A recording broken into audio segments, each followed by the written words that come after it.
we all should have the agenda before us. The agenda is pretty brief, actually, for the executive committee. And so we'll go on and get started.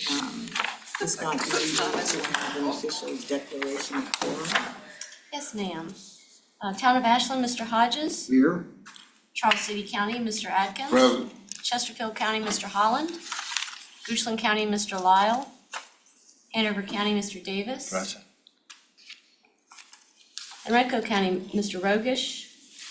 Newkirk County, Mr. Moyer. Here. Powhatan County, Mr. Kinney. And City of Richmond, Dr. Newbill. Here. We do have a quorum. Thank you. And we do not have any remote joiners for this session. So we'll go on to the first item, and that's review and consideration of any amendments to the meeting agenda. If you would take a look and ascertain if you'd like to have us entertain any amendments.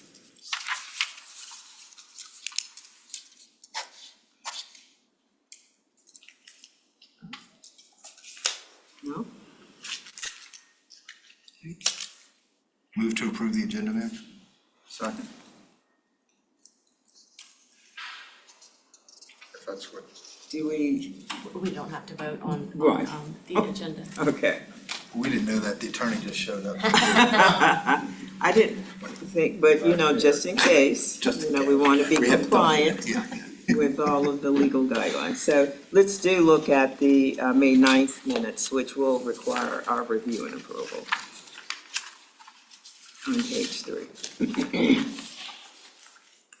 Move for approval. Second. All those in favor? Aye. Thank you. We'll move on to the secretary's report, Mr. Bushing. Miles and I will tag team. Go ahead. Sure, thank you, Madam Chair. Quick update for items that aren't already on the agenda for the full meeting today. The 895 discussion that was requested at a previous meeting, we are looking to try and schedule that one for the October 31st meeting. VDOT has graciously offered to reach out to the operator to try and have them come in and talk to us about the tolling and the operations of the toll road as well. So we're going to try and coordinate that effort with VDOT so that we can come and give you all the information about 895 as this board thinks through the ramp and what the considerations around tolling are. But that's the only update that I had that wasn't something else that's already on the meeting agenda. Okay. Thank you, Mr. Bushing. Any questions for Mr. Bushing at this time? Okay, seeing none, we'll go to the next item. Sure. So I can, Martha, I didn't know if you want to go through the first part of the agenda and I can go through the other action items, or what you want to do? Sure. It's a lengthy agenda this morning, but I think most of the items are fairly straightforward and not new to you. So starting on the second page of the agenda, we'll have under new business 2 presentations from Sulab Ariel. The first with regard to the kickoff of our 2050 long-range transportation plan. Feels like we just finished 2045, right? But the staff has been working to put together the scope of work for that project. Sulab is managing that for the second time and has a great handle on timeline and direction. I think one of the exciting things about this go-round is that we are launching it not in a pandemic. So the public engagement opportunities that we had identified previously will actually be able to be carried out. It was, as you all know, a little bit difficult to do all of the things that we had thought we would want to do to have a more robust engagement process this time. And so Sulab will be giving an overview of the scope of work and the schedule and talking through the requests that we have on the agenda for approval to activate an advisory working group that staff will stand up to help shepherd that process. Martha, before Mr. Hodges has. Would you Yeah. like to finish the review before No, I ask questions? yeah, Or I have think questions? you're, yeah, Thank you. pertains to this. I sent a note to Miles Mr. Bushing and Mr. Ariel. The 2050 is a significant year for the town of Ashland. The DC to RVA proposed 323, which is 3 tracks coming in and 3 tracks going out, projections that are in the environmental EIS for the impact statement for the DC to RVA shows that by 2045, the number of trains coming through town will cause an impact, a cumulative impact of 41 hours potentially. That, and I don't know how that works with a 24-hour day, but basically there'll be a wall of trains blocking traffic at 54 because of the constriction. And also the EIS projections indicate that the infrastructure, the 323 basically doesn't work after 2045, at least is our understanding. Recognizing that we're not trying to open that door again, and certainly not for our neighbors in in Hanover to bring up the issue of bypass. That's not something that we want to do, but it is a real issue, and we hope that the scope of work will encompass considerations, at least identifying it as an issue and maybe making some suggestions. So anyway, long intro, but I understand there may be a response. Sure. So do you want to I address that can. directly? So if our localities have any priority concern, that's the utmost importance for us, number one. Number two, I'll be talking about in the scope, but in our process for long-range transportation plan, the second phase is identifying needs, which is basically identifying the existing needs as well as forecasted demand or forecasted need. So based on what you say, Mr. Hodges, seems like the forecasted demand in Ashland, there's two things which would be going wrong. One is the hours of delay, which would be increasing. Second, actually, there would be insufficient tracks to handle the number of railways passing through Ashland. So that's a need which we'll be listing out into our inventory of needs. Inventory of regional needs, that's what we will be calling out. And each project area would have a champion. So for rail project, it will be basically TRPT or PPRA. And the list of those needs inventory would be sent to those champions as a priority from our region. So we'll be sending them to address them as well. That reassures us. I think it's an issue that I don't want to necessarily delay this group and take too much time with the policy board, but it is an issue that if you can speak to it when you make the presentation later this morning as an example potentially, that would be helpful. Thank you. Thanks. Thank you. The second item that Sulab will be presenting this morning is the final wrap of the Pathways to the Future scenario planning process. So there's a executive summary included in the packet for review, and that is the substance of the action requested to adopt that. This has been a years-long process for us to be able to embark on, I'll say, like a new way of thinking about the future. Not that there's one single point out there that we're working toward, but that we are anticipating multiple scenarios, multiple drivers of change, so to speak, that can impact how we think about the future. And the idea is that the scenario planning effort can help to identify what drivers may be things that we need to think about from a mitigation standpoint, and what drivers we may want to think about from an acceleration or, stymie even, depending on how we envision the future. So it's been an exciting effort. We've had a lot of stakeholder engagement along the way, and it's actually put the Richmond region on the national stage. I don't think Sulab will probably speak to this, but he has been invited a number of times now to present at national conferences. And the Richmond region's really been a model to other metros across the country, larger and smaller than us. So I just want to take a moment to be able to say kudos to Sulab for what he has done in developing this. he and Chet were really, I think, kind of actually, Barbara Nelson, when she was on staff, really was the kind of the beginning lead of this, and Zulav and Chet have put a lot of life into this effort, and it's exciting to bring it to this point. On the Plan RVA side of things, I'll just mention here that the intention is that we will continue to leverage the scenario planning process beyond transportation and help it, use it to inform the regional strategic plan effort at the kind of global Plan RVA level, not just informing our transportation planning efforts, but our environmental and community and economic development efforts as well. So it's been a really worthwhile effort, and I think has created a lot of enthusiasm and excitement. So while the action today is to adopt, it will not be the last time you hear about it, for sure.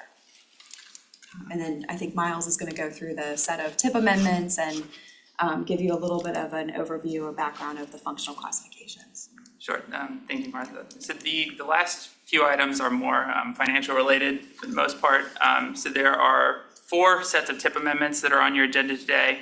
The first is for the FTA 5310 program. These are new projects that were selected by DRPT, and that program is dedicated to providing mobility for seniors and people with disabilities. So it's these are van purchases, operating those van services, and there's a couple different projects on that one. The next project is a City of Richmond success story. It's a direct grant that they received through Federal Highways for safe streets. So it's a $10 million funding to support improvements on the high injury network throughout the City of Richmond. The next project on there is a maintenance grouping. So in the tip, we have some pooled funds, which aren't for an individual project, but for groups of minor projects of a similar category. So this is adding a little additional funding to that overall pool of funds. And this is for the safety and traffic operations pool. The last one is another Richmond direct recipient grant, and this is for the Arthur Ashe Boulevard Bridge replacement over the CSX. So this is funding through the RAISE grant program to allow that bridge to be replaced. So this is another great win for the region, bringing in those discretionary federal dollars.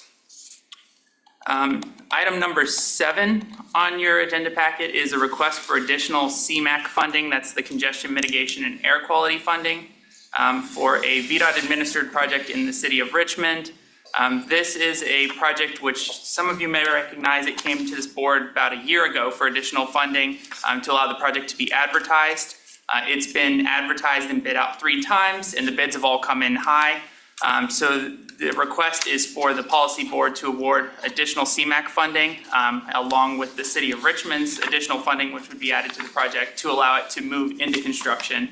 I would note this is one of the legacy projects, so this has been around since the 90s. So this board, or the policy board, has over the past few years been working to knock out a lot of those legacy projects and get them completed so that we can improve the performance of our program as a whole. The last item on here is the functional classification update. So functional classification is basically the way we split roads based on their role in the system. So arterial roads are really moving vehicles between major destinations across the region and throughout the state, all the way down to your local streets, which is where your houses and your businesses have direct access to the roadway. So that classification is updated every 10 years after the census to make sure we've captured any improvements that have been made to the roadways, but also that we're capturing development as it occurs. So this is a proposal for that 10-year review. The TAC has reviewed it and recommended approval of the proposed changes that came from VDOT. So we're asking for the policy board to approve those as well. And that really shows that the region is in agreement with the state's proposed changes, which they would then submit to Federal Highways. So I'm happy to answer any questions about any of those items. Mr. Hodges? Just on the last one, is there a practical impact of the change in functional classification? There is. So functional classification touches sort of everything in the planning, designing, and operating of roadways. So in terms of like regional planning, we primarily are looking at those arterials, your freeways, your interstates, your major arterial highways. That's really where we look at the region. That's what goes into our air quality assessments. On the funding side, the functional classification determines eligibility for federal funds. So in general, roadways have to be collectors and above to be eligible for federal dollars. It also ties into your CVTA funding because the CVTA limits to arterial roadways. Some of the other things it impacts are how often the grass gets mowed in the median, or is the road eligible for traffic calming. So it touches a wide variety of both the operating, designing, planning, all the functions of the traffic planning or transportation planning process. So that's why it's important, and that's the critical role. It's also just federally mandated, which is also why we have to do it. If I wanted to know how these affect, if there's a change in the town or in Hanover, how would I, a road classification change, having the impacts you described, where would I go to see that? So there's a map that was linked in the agenda packet, but I will also be presenting it on the screen during the presentation. The biggest change in the town, just off the top of my head, is that Route 1, based on the improvements that we've been funding as the region, is being upgraded from a minor arterial to a major arterial, and that would continue all the way up to 54 and then over to the I-95 on-ramps. So it's really recognizing that that is a more major route than it has been, and we've been making the investments to make that flow better too. Sorry, I missed I see there's a link. And I don't know if we could print it, it might not be very easy to see, but we could get a print of the town if that would be helpful. No, that's, I can look that up. Thank you. Any other questions? Thank you. Thank you. Mr. Bushman.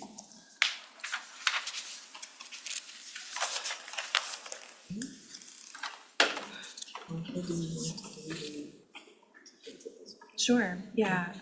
Wanted to just share with the executive committee members, through our partnership with the Richmond Flying Squirrels, we have an opportunity to provide tickets to the upcoming September 6th and September 7th, that's Friday and Saturday evening games. So if anyone is interested in tickets, I think we've got a fairly significant number. Sid, I'm looking to see. We have 50 for Friday and 50 for Saturday. So if you'd like to have some tickets, I think Sid can help get that set up for you for either of those evening games. That's made possible through the sponsorship that's funded through our emergency management program. And so our staff and our emergency management and CERT volunteers are out there for a handful of games tabling, and I think they were there last night for the game. And as part of that package, we get a block of tickets for certain games. So if you're interested in that, let us know so that we can give you a bundle of tickets. And then, the next. Okay. Yeah. So would you like folks to see you or Sid relative to the Either one of tickets? us. Okay. Oh, if you come see me, I will come find Sid. Okay, so it sounds like Sid. All right. The next meeting for us will be October 31st, and so that's on the agenda. If we have no other questions or items for discussion for executive committee at this time, seeing none, this meeting is adjourned, so we have a little bit of time before the next meeting.